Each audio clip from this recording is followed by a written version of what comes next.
Hi everyone. Hi everyone. I'm Dr. Priya Tripathi. I'm currently working as an MFM fellow at St. Michael's Hospital, University of Toronto.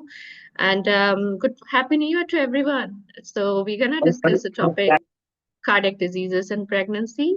It is a very interesting topic to discuss, and I mean the topic is very extensive. I'll try my best to discuss everything I can, but I think the topic on congenital heart defects can be discussed. It is altogether a different topic that can be discussed on a different date. It has many things to discuss, and there are specific managements that are needed in congenital heart defects. So we'll limit our discussion to maternal fetal risk today with heart diseases. We'll discuss the hemodynamic changes in pregnancy. We'll discuss specific conditions and medications that are given in patients who have cardiovascular diseases and are pregnant. So, coming to pregnancy and cardiovascular disease. So, cardiovascular disease is the leading cause of pregnancy-related mortality in the States or in Western world and has gradually increased in the last 3 decades, around 17.2 per 100,000 live births. Coming to the racial and ethnic disparities are very significant. Increased mortality among African American women, it is around 42.8 per 100,000 live births compared to only 13 per 100,000 live births among white women. And there are basically different reasons associated with this morbidity and mortality. Coming to hypertensive disorders, which make around 5 to 10% of all pregnancies that are affected with cardiovascular diseases. And non-hypertensive diseases are basically maternal congenital heart disease, which account around 85% of cases. And coming to the developing world, we see many cases of rheumatic heart disease like mitral valve disorders, the tricuspid valves, aortic valves, and also the pulmonary valves are affected. These are few helpful literatures that I have pulled out from the internet. It's worth giving a look. They really give an insight on the management of pregnancy with patients who have complex congenital heart disease and how do we care for them. This is another interesting literature that I found that we can have a look on our own after we have this discussion. So coming to the pre-pregnancy risk assessment, it is very important to catch those women before they are pregnant. For example, if we run a gynae clinic and the girls or adolescent girls come with different issues other than pregnancy, if we ask a questionnaire if they have heart disease, 37% of them will tell us that they have never heard of any risk of complications that are associated with congenital, heart disease or any kind of heart disease that they have. And only 50% of them will have contraceptive counseling. It is very important to discuss with them the risk associated with pregnancy with this congenital heart diseases so that they can discuss with their partner in future and make a plan when they try to become pregnant. So how do we classify the risk, the cardiovascular diseases in pregnancy? Modified WHO classification is the preferred method to risk stratify, and it is prospectively validated, and it is always used by the cardiologist to classify this heart disease burden among pregnant women.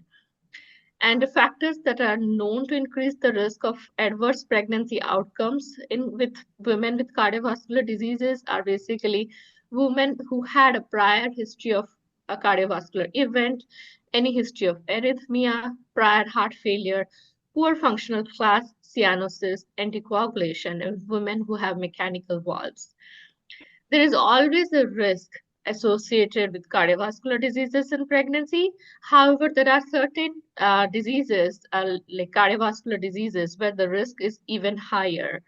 For example, women who have pulmonary artery hypertension, have a severe ventricular dysfunction, severe left-sided heart failure or obstruction, and significant aortic dilatation with underlying connective tissue disease that we see usually in Marfan syndrome.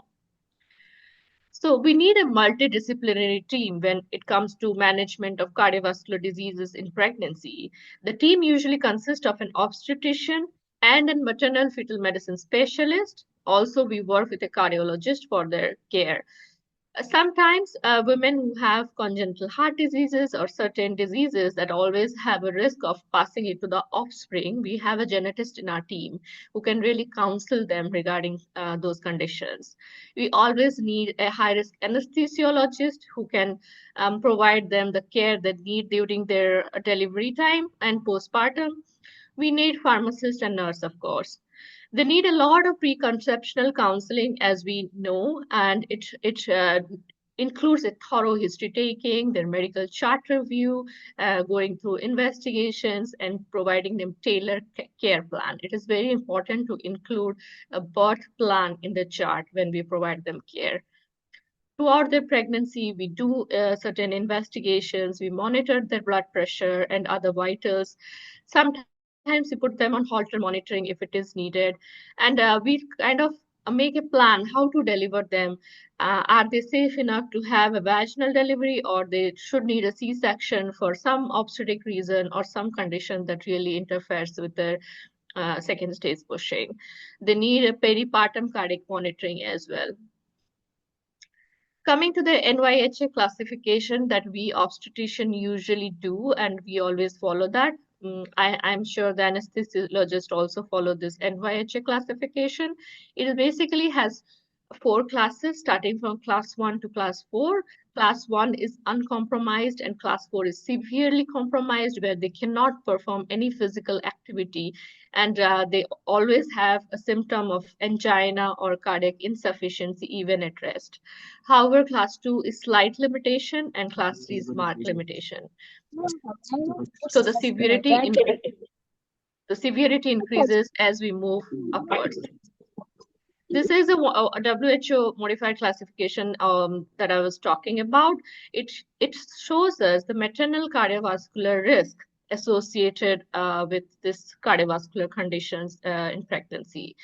So as you can see, so 2.5% to 5% of risk of adverse pregnancy outcomes are associated with mild pulmonary stenosis, mild PDA, mitral valve prolapse, or women who have some ectopic beads that are isolated, and also in women who have successfully repaired the simple lesions like AST, VST, PDA.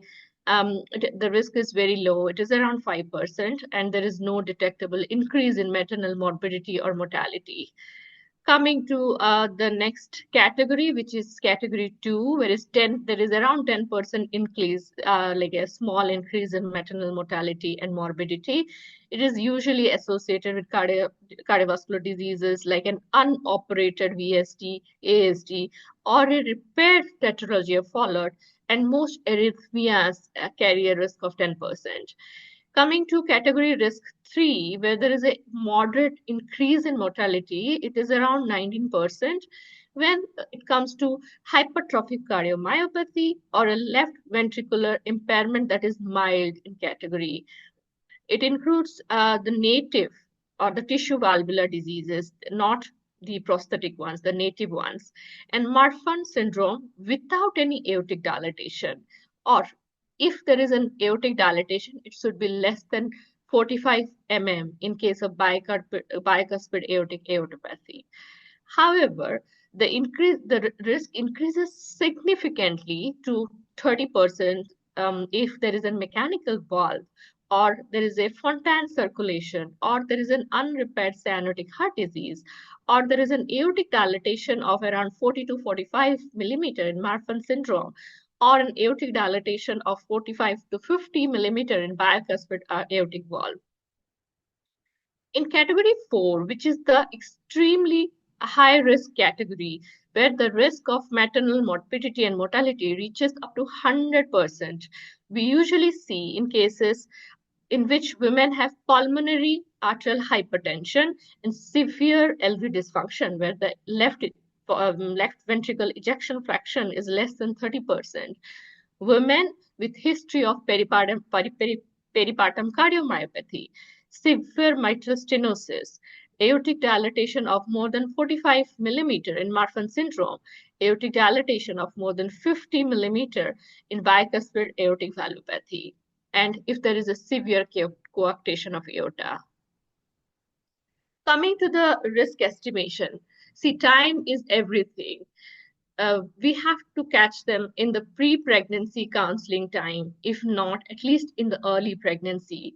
So as we know, as we move from first trimester towards the third trimester, the cardiovascular risk in pregnancy increases, and women are at increased risk of morbidity and mortality. So during the first few weeks, from the 5 to 12 weeks of pregnancy, it is a time for embryogenesis or organogenesis. We have to review the medical charts and have to see whether there are any medication that are teratogenic. We have to stop those medications because it is the time of embryogenesis. And then after we switch to more pregnancy safer medications, then we kind of follow up. And in the second trimester, we have to see how they are doing in terms of pregnancy. Sometimes we have to intervene a pregnancy because if there is a risk of maternal mortality, and we have to safely see at how many weeks that she is. If she is around 28 weeks pregnant, it depending on the NICU availability and the NICU doctors who are like fine with the pregnancy delivery condition, we can time the intervention. It can happen if between 23 to 28 weeks. As the pregnancy advances, the risk of cardiovascular disease increases, and our goal is to achieve a full-term pregnancy. But things can happen sometimes, and we have to really titrate whether we can really take care of this pregnancy, whether we can deliver this baby so that mother can have an intervention. It all depends on the multidisciplinary discussion with the cardiologist and a neonatologist in that particular hospital. So coming to the symptoms, so what symptoms this pregnant women have in pregnancy that sometimes mimics with cardiovascular disease. We know most of the symptoms in pregnancy comes with decreased exercise capacity, tiredness or fatigability, dyspnea, palpitations, lightheadedness, and these are also common in cardiovascular disease. We always look at the physical signs, whether we auscultate the heart, or we send it to the cardiologist if we find there are any symptoms that needs a thorough evaluation by a cardiologist. Usually the cardiologist, they put a stethoscope and see if the S2 is loud or there is a exaggerated splitting of the S1 or S2, if there is a mid-systolic ejection murmur at the left sternal border, if they can hear some continuous murmur, which are usually associated with PTAs like machine kind murmur. Sometimes we see a palpable right ventricle or a pulmonary artery impulse, and always we can look at cardiomegalies. And we do certain investigations like ECG and echo. In ECG, we see a left shift of QRS axis. There will be sinus tachycardia. In echo, we can see how are the ventricles, how the atrium looking, what are the dimensions, size, if there is any pleural effusion, any functional valvular abnormality that we can pick up in the echo. And we always comment on the left ventricle ejection fraction. So when you suspect a cardiac disease in a pregnant woman, always look at the previous history. If there is a previous history of any heart condition, and dyspnea is almost a physiological finding, but orthopnea, it is difficulty in breathing when they lie flat, or paroxysmal nocturnal dyspnea are very kind of suggestive of cardiovascular disease in pregnancy. There will be excessive fatigue, palpitations that are associated with syncope or sweating. Pre-syncope can be like a physiological finding, but palpitations with syncope kind of suggest as of cardiovascular disease. Pregnant women can come with chest pain. It is very important to kind of act on that and do an ECG. And if something is picked up, then the next thing is to put her on a Holter monitoring and refer to a cardiologist so that they can have an evaluation. And there are certain signs where we can suspect heart disease. Like if you look at the pulse, it is always low volume. There can be tachycardia or an irregular pulse where we think of certain arterial causes like atrial fibrillation. Pulse can be unequal between the arms, and legs. It's always for those pulse, and sometimes it gives an idea of like aortic coarctation of aorta. And signs of cardiac failure like raised JVP, hepatomegaly, palpebral edema, and systolic murmurs with thrills. And sometimes diastolic murmurs are always bad. So there is always a risk estimation. We all know that stenotic lesions are not well tolerated in pregnancy, whereas regurgitant lesions are always well tolerated because stenotic lesions, especially on the left side of the heart, they kind of they are not tolerated because they make a marked reduction in cardiac output. We need a good cardiac output in pregnancy. But if there is a decrease in cardiac output, it is not tolerated, and women become very symptomatic if there is a stenotic lesion, especially a mitral stenosis or aortic stenosis on the left side of the heart. And congenital heart disease with left to right stent are usually well tolerated. They are the acyanotic kind of heart disease. And there is always, we know in pregnancy, there is a decrease in systemic vascular resistance. So left to right stents are always good. However, right to left stents, they are associated with cyanotic heart disease and they lead to pulmonary hypertension. So they are never tolerated in pregnancy. And pulmonary hypertension, secondary to right to left shunt, are very, very risky in pregnancy. And if you remember, it was WHO in the bottom, sitting on the bottom line, it was risk 4. So it is very, very dangerous. As we know, preconception history is very, very important. It is important to catch them before they are pregnant. And it is important to find which functional class they are even before pregnancy. For example, if somebody is more than an NYHA class 2, it is always a riskier pregnancy for that person.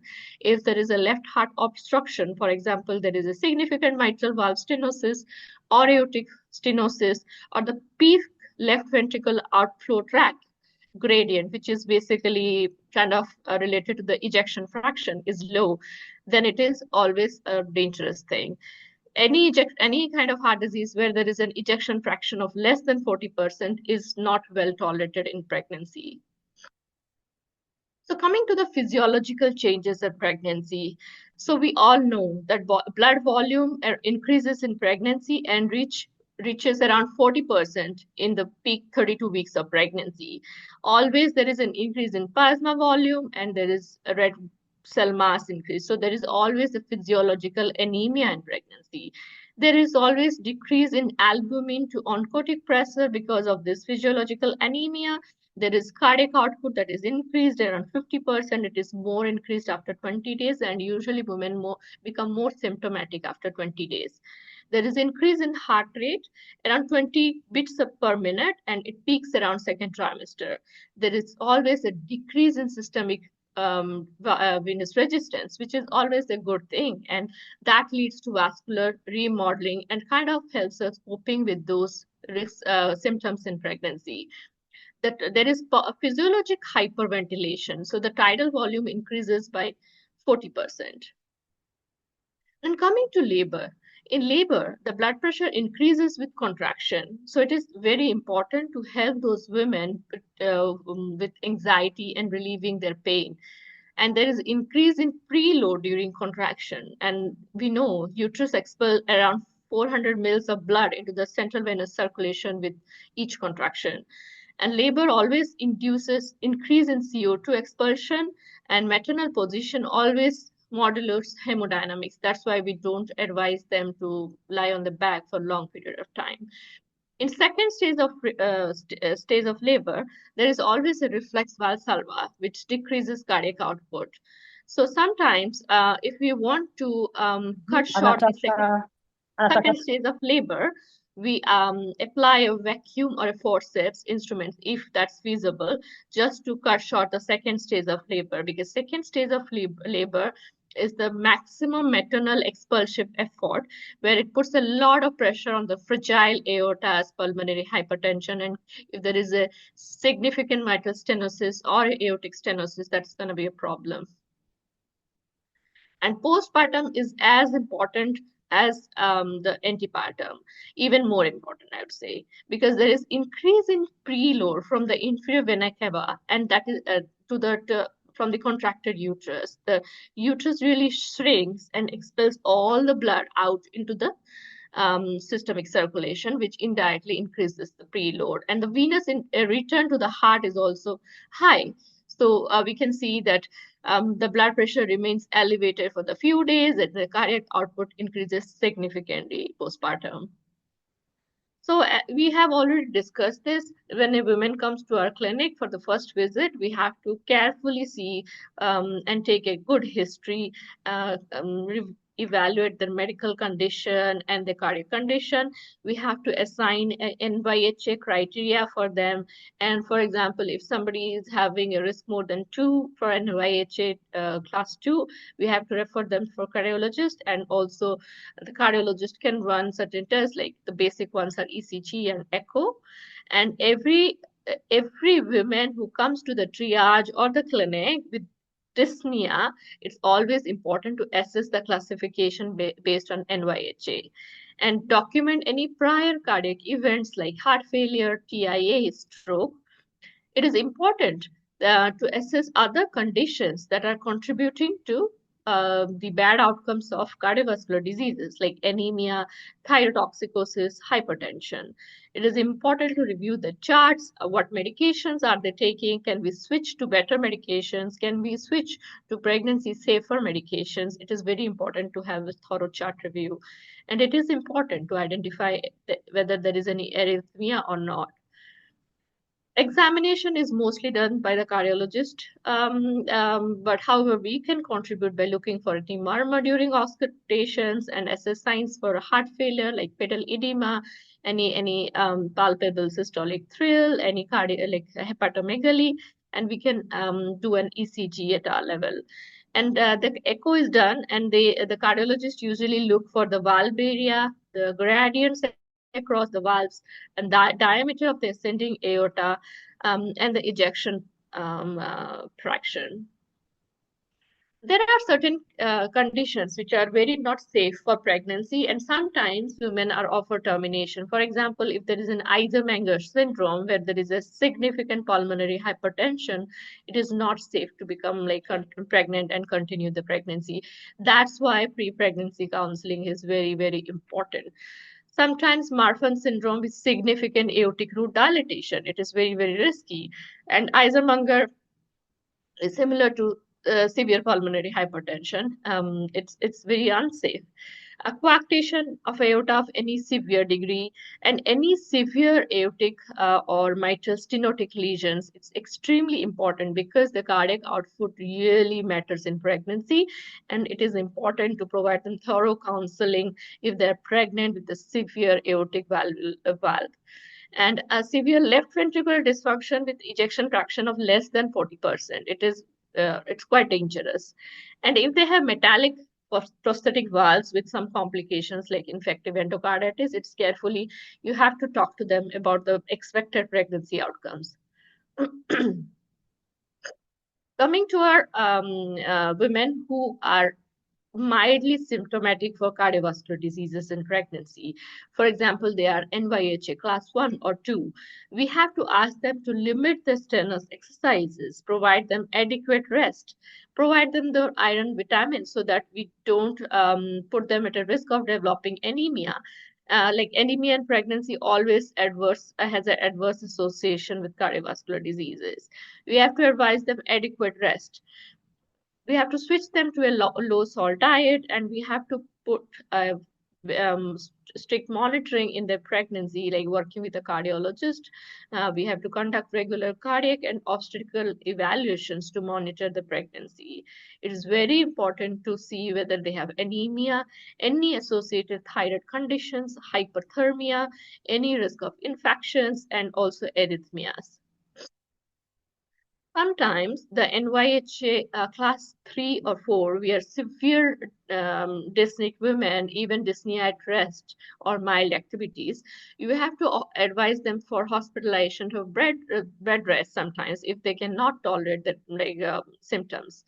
And there should be a very close monitoring put into place to tackle maternal and fetal well-being.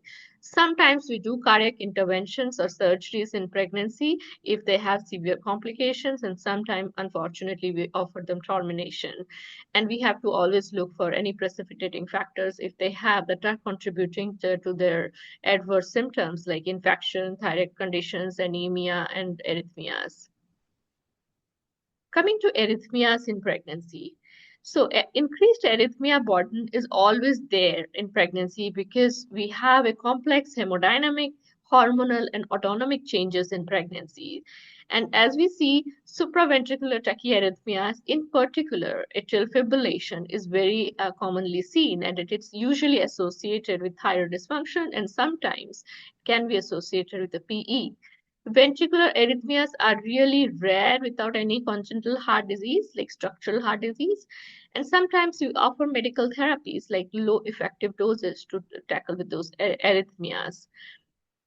And sometimes we have seen electric cardioversion reasonable if there is hemodynamic instability. But the most important thing, if you do electrical cardioversion, there could be a risk of fetal brady and then many like fetus passing away. So the prompt management is very important if a arrhythmia is seen in pregnancy, or you can detect it very earlier pregnancy. Like the atrial arrhythmias, like the flutter and the fibrillation require immediate management, and avoidance of all teratogenic drugs in pregnancy is very, very important. We'll come to the safer medications in the next slide.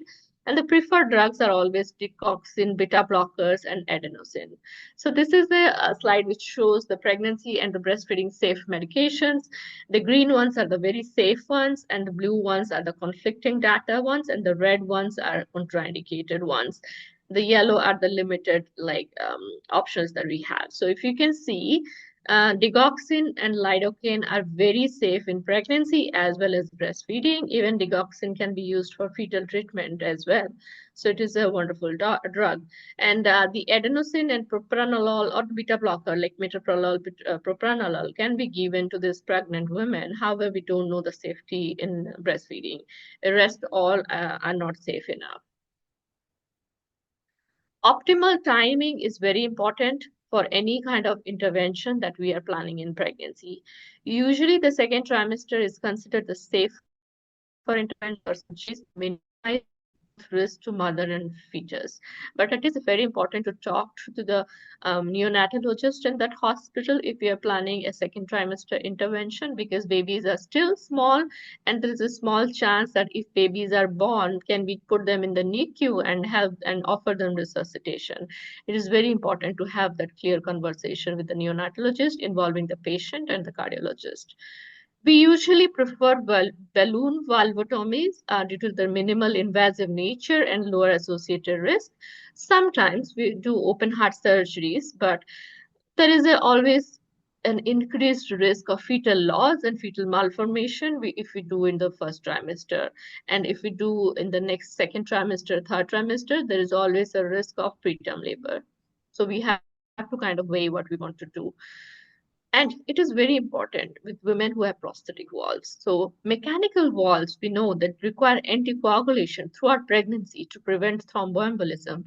But it's important what anticoagulation, what kind of anticoagulation are we offering? Our options are limited to heparin and warfarin.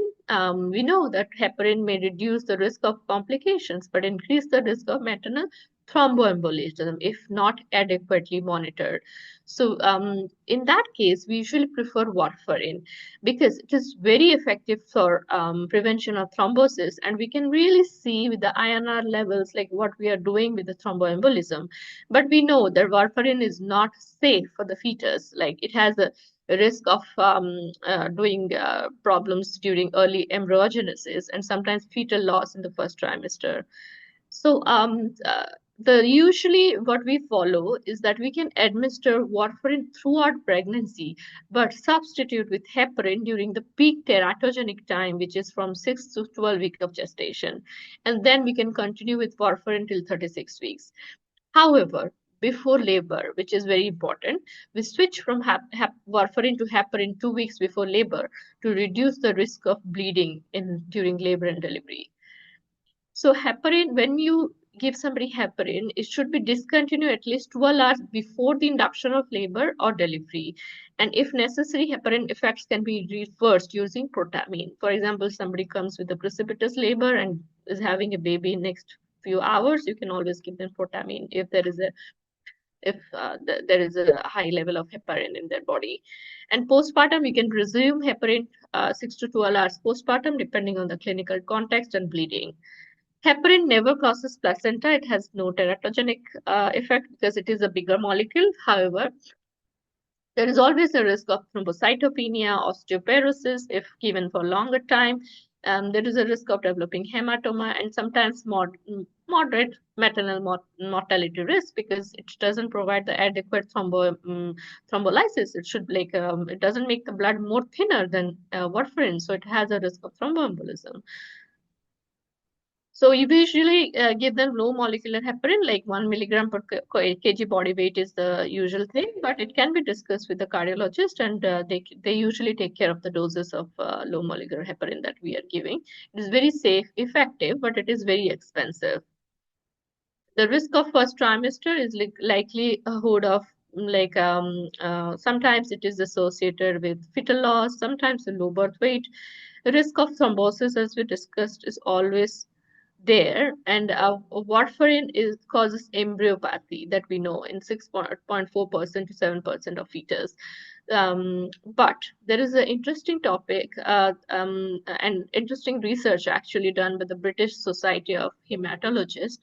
They have shown actually if we give somebody warfarin in the first trimester, and if we give a dose of less than 5 milligram per day, usually the risk of fetal complications are less and the risk of thromboembolism is really reduced. So sometimes we can talk with the cardiologist if they still want to continue with warfarin with a very low dose of warfarin, less than 5 milligram per kg body weight. But sometimes it is always good to have a discussion whether the warfarin needs to be switched to heparin during that period. And warfarin in pregnancy sometimes is associated with increased fetal intracranial hemorrhage during vaginal delivery. So it is very important during vaginal delivery, it is always there is a risk of compression of the fetal head. It increases the chances of intracranial hemorrhage. So it's one thing to look after. So coming to the end, this is a very interesting chart which shows a good comparison between different anticoagulants that we use in pregnancy with women with cardiovascular disease. And you can see that if you use the top one is the warfarin, which is the vitamin K antagonist, which shows there is increased risk of embryopathy around 10%, but the maternal death is really low. It is 1.8%, and the thromboembolism risk is extremely low with only 4%. But when we switch to unfractionated heparin in first trimester, and then we switch to warfarin up to 36 weeks, which is a dual therapy, the embryopathy is still like 3.4%, but the maternal death also increases like 4.2%. So you have to kind of weigh what you want to do. But if you just give somebody heparin, the embryopathy is zero. But if when it comes to thromboembolism and maternal death, it is significantly high with low dose unfractionated heparin throughout pregnancy, and also some adjusted unfractionated heparin throughout pregnancy. So it is very important that what we are looking for, if somebody needs if somebody needs a good amount of anticoagulation in pregnancy, and we are kind of thinking whether we need to optimize her blood thinners and prevent the risk of thromboembolism, we kind of think towards the dual therapy, but sometimes a very low dose of warfarin. But it all depends on the cardiologist and also a thorough discussion with the patient. So this is a guideline.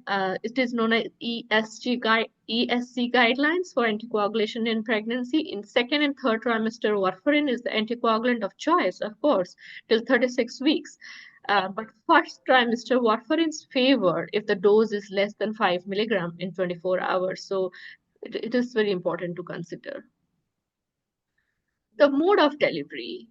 We have to have a discussion with the patient and write it in the birth plan what their preferred mode of delivery.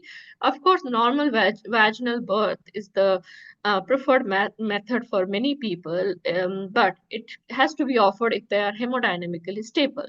Cesarean section is kind of always needed for women who have a significant aortic dilatation or a Marfan syndrome with significant aortic dilatation, hemodynamic instability, in case of severe aortic stenosis, and of course, if there is an obstructive indication for fetal distress or non-progress, you're going to do a C-section anyway. It is very important to intensive hemodynamic monitoring in pregnancy, especially if there is a left-sided valvular stenotic lesion or there is a low ejection fraction. Sometimes it is safe to admit them before the onset of labor, and the monitoring continues with pulse, blood pressure, oxygen saturation, and have to administer oxygen if that's needed. So it is very important to manage their volume status because it is something that puts them at a risk of heart failure. So carefully monitor their volume status and give them any maintenance fluid, ideally around 30 mils per hour. It should be less than 75 anyway, and you can always choose normal saline. And it's always have something in their birth plan to give them medications like furosemide or digoxin if needed. And always, it is important to auscultate the chest in labor to make sure they don't have pulmonary basal crepitations or increased JVP. And if there is an arrhythmia, it is always important to manage that arrhythmia right away. And always talk to the anesthesiologist what she wants to do, whether she wants to take an epidural. It is very important to decrease the pain and anxiety in those pregnant women, and just see if there is any risk of increased cardiac output due to pain and anxiety, and it's worth considering an epidural if that's possible. And sometimes we do intervention to cut out the second stage. For example, we use a ventouse or a forceps or a QE so that we reduce the hemodynamic consequences during pushing. Sometimes we prefer a left lateral decubitus position to mitigate the hemodynamic effects, and it is very important sometimes. And even in low resource setting, there where we cannot do much, we can always put them in left lateral decubitus position rather than a supine position. And always assess for slightest of blood loss. It is very important that they don't lose enough blood, because once they lose a lot of blood and they become anemic, the risk of cardiovascular adverse outcomes are always increased. And sometimes it is kind of important to give them furosemide after delivery so that the venous return and everything to the right heart is less. A very important topic is endocarditis prophylaxis. So women who have prosthetic valves or cardiac device implants, it is important to see whether they had a previous history of infective endocarditis. Usually, the prophylaxis is suggested for all patients with uncomplicated deliveries, as it is not always anticipated and not, but the American Heart Association has not recommended for routine use for all deliveries. Postpartum care, it is very important because hemodynamics just don't return to baseline for several days after delivery, and women are always an intermediate high risk to be monitored for the next 72 hours. So you have to keep them in the hospital for at least 3 to 4 days. And lactation should be encouraged unless they have a significant heart failure. It is important to know that cardiac output is not compromised during lactation, and the lactation serves a pathway for fluid excretion. We want to get rid of the excess body fluid that these women have. Sometimes, if we offer them diuretics, there is a theoretical risk of decrease of milk production during lactation. So the risk is actually theoretical. Now, this is a very important topic, the hypertensive diseases in pregnancy. These hypertensive diseases are independent risk factors for putting these women at high risk of developing cardiovascular complications. So you have to categorize their like hypertensive disorder, whether they have gestational hypertension, whether they have chronic hypertension with superimposed preeclampsia, whether they have preeclampsia. So it is very important, and I'm not going into the details because we all know that how to classify these women with hypertension in pregnancy. So coming to the risk with preeclampsia, there is 71% increase in cardiovascular disease mortality and 2.5% increase in adverse cardiac outcomes and risk of CAD, like coronary artery disease, fourfold increase in risk of heart failure. And sometimes we can offer them low dose aspirin, or maybe we can offer them exercise during pregnancy to prevent this risk of preeclampsia. So it is very important to know whether they're having chronic hypertension or a pregnancy induced hypertension, or they're developing preeclampsia, or maybe a superimposed preeclampsia or eclampsia on chronic hypertension. This is a very interesting topic, peripartum cardiomyopathy. So there is always a new onset with left ventricular ejection fraction less than 45% without any reversible cause presenting near the end of pregnancy or postpartum. Usually the left ventricular ejection fraction, if it is bad, it always tries to recover within the 6 months of postpartum. So the 6 months are very, very important for us, where we have to manage the volume status, how much they need to drink, and how much medications they have to take to optimize their volume status. Afterload reductions are sometimes done with nitrates, hydralazine, and if they have a rhythm disturbances, sometimes we give them digoxin. And there is a theoretical role of bromocriptine to suppress prolactin production, but usually we don't do it. And careful monitoring of early postpartum period is very important, as we discussed that postpartum is the most challenging time of the pregnant women, because there is always a dramatic fluid shifts after they have the baby. Ischemic heart disease. It is not very common, but it can be potentially fatal. The mortality is around 5 to 7%, and there is a highest risk in the third trimester and postpartum. Invasive approach in STEMI and non-STEMI if unstable or high risk. And sometimes you advise them potential, like post PCI, where we give them low dose aspirin or clopidogrel. We try to give them at the shortest duration, because we don't want to increase those bleeding risk in pregnancy. The SCAD are usually conservative management, and it all depends on the cardiologist. Actually, we have so much less to say in this. Pregnancy in women with pre-existing coronary artery disease is always at high risk of developing ischemic complications like MI, like 10% usually have them in pregnancy. So I must say, risk assessment is the key. Please take all the opportunities you can when you see a woman who is at risk of having cardiovascular disease, adverse pregnancy outcomes. Most forms of cardiac diseases do not preclude pregnancy, but they have always an increased risk to mother and the fetus. We have to anticipate those events, and we have to come with a birth plan and a management plan for them. And we have always need to refer to them to the tertiary care center, provide specialized care by multidisciplinary team. So that's it for today. Thank you.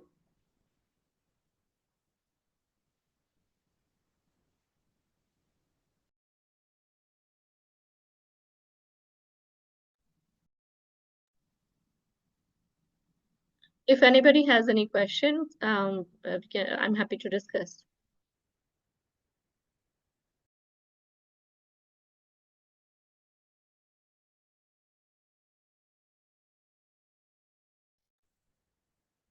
Good afternoon.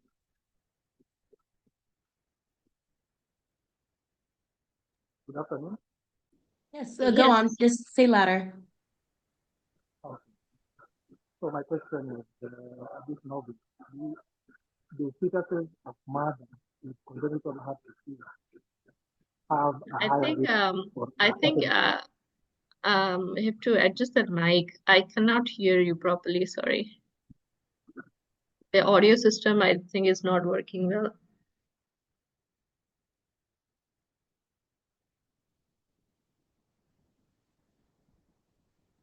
Hello, can you hear me? Yes, I can hear you now. Okay. So my question is, do fetuses of mothers with congenital heart disease have any risk of also getting congenital heart disease, so that we have a need to screen them for cardiac lesions? That's a very interesting topic. Yes, definitely. Women who have congenital heart disease, especially the structural one, sometimes even the functional ones. For example, we know that Brugada syndrome. We know that certain structural heart diseases they run in families.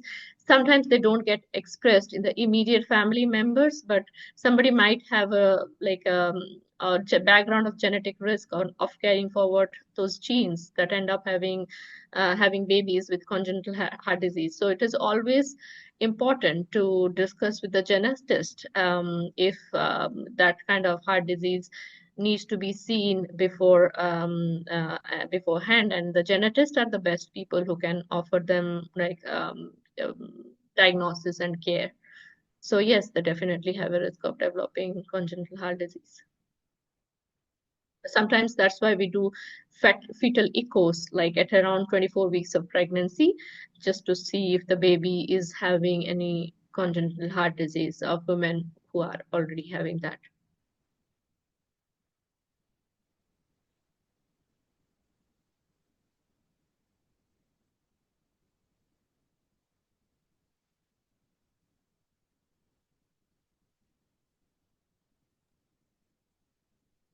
I guess I'll have a question. So when you did or speak about some of the conditions that are contraindicated in pregnancy, when a patient does come in already pregnant or another scenario wishing to become pregnant, like how do you go about your counseling with those patients? So there are certain conditions like we discussed, like Eisenmenger syndrome or Marfan syndrome with significant aortic dilatation, which are not safe to become pregnant. If they come with a pre-pregnancy counseling, I usually offer them an ECG and an echo baseline just to see how is their functional status. And also I refer them to the cardiologist whether they can tolerate the pregnancy. I mean, sometimes if the aortic root dilatation is less than 40 millimeter or 4 centimeter, it is okay to carry forward a pregnancy. But if it is an Eisenmenger syndrome with significant pulmonary artery hypertension, it is sometimes a no for pregnancy. So we counsel them for of course, they can have the babies through surrogacy. That is another factor to consider. But if they want to carry forward a pregnancy, sometimes it's hard decision because we have to interrupt the pregnancy at some point of time, maybe in first trimester or early second trimester. So we definitely counsel them for surrogacy if they can afford that. Thank you. My pleasure.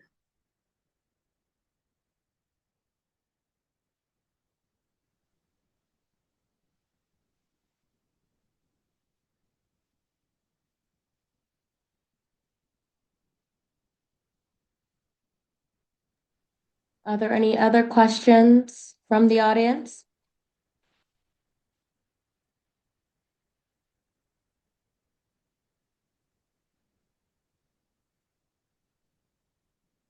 Okay. Okay, well, thank you so much for this lovely presentation. I'll email Thank you you. about the slides for distribution afterwards. There's no other questions. Oh, we have one question. It's in the chat. What method of contraception is most reliable in contraindicated pregnancy? So we usually prefer non-hormonal ones, like if they're willing for an copper IUCD. I mean, if they want a long-acting ones first. If they are keen on getting a long-acting contraceptive device, then we usually kind of try to balance whether they have a risk for infective endocarditis or not. If they don't have a prosthetic valve and they don't have the risk of infective endocarditis, we can offer them copper ICD, and that is the most preferred one.